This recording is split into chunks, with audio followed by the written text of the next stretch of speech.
High. আজ রবিবার সকালবেলা স্নান করেই চলে গিয়েছিলাম ছাদে জামা কাপড়গুলো মেলতে দিতে।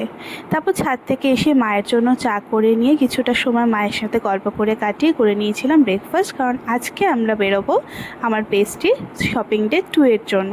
তো আমি এখানে তৈরি হয়ে নিচ্ছিলাম। আমি একটা ব্লু রঙের গাউন পরে নিয়েছি, আর ট্রেনে উঠলেই ইয়াররিংস তো কিনবই। সেদিনকে ট্রেন থেকে এই ইয়াররিংসটাই নিয়েছিলাম, সেটাই পরে নিচ্ছি। তারপর রেডি হয়ে বেরিয়ে পড়েছিলাম। বেসিক্যালি আমরা সেদিন গিয়েছিলাম শ্যামবাজারে যে বেনারসি নিকেতন আছে সেইখানেই গিয়েছিলাম ওর বিয়ের বেনারসিটা কেনার জন্য। ওখানে নানা রকমের শাড়ি দেখাচ্ছিল, জাল কাতান থেকে শুরু করে ছোট ছোট বুটিক থেকে শুরু করে।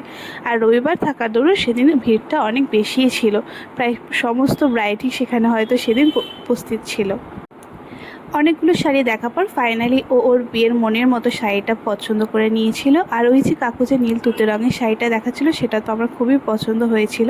ওখান থেকে এসে দেন আমরা চলে গিয়েছিলাম তার উল্টো দিকেই মডার্ন ইন্ডিয়ান সিল্কে। সেখানে গিয়ে আমি আমার জন্য কিছু শাড়ি দেখে নিচ্ছিলাম।